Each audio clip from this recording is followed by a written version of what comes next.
I'm really so delighted to have you all here today, and really is this cross-section of our community that Udo was just talking about. If we move from vision to reality, it's going to be because everybody in this room, plus your friends, plus more, are going to be engaged in this enterprise. Okay, first let me start with this very basic issue of defining resilience. And I define resilience as an outcome that we want to get to, and it's this.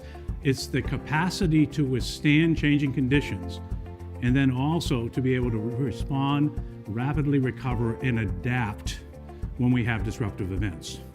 That's the secret sauce we're trying to figure out, is how we can get societies to do that, and then how can we get individuals to do that, and how networks and systems can get to be able to do that. You know, what the extraordinary story of the last 100 years has largely been about is about building networks, about connecting.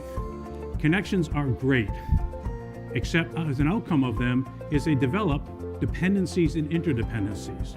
It is that when we have shocks, when we have disruptions, they reverberate across that network, across that system, in ways that we may not have really understood until they play out.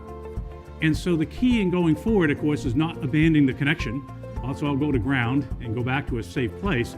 It really is that we have to think about how we make those connections sustainable by also baking in resilience. Learning from disasters, they give us a tremendous insight.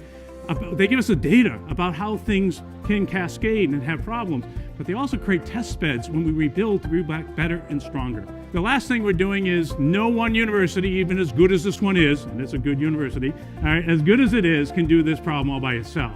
At the end of the day, happily, there's a lot of efforts going around the planet, but it's just not well hooked up, not well connected. So here again, we're practicing a bit what we're preaching.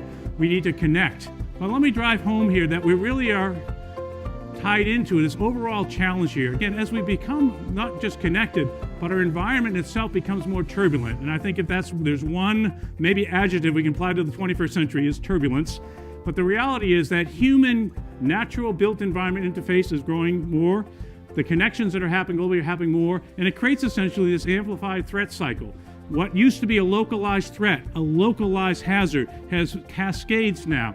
And getting out in front of that means that we have to basically, the source of the challenge is connections and interdependencies. We have to create solutions that also harness connecting interdependencies.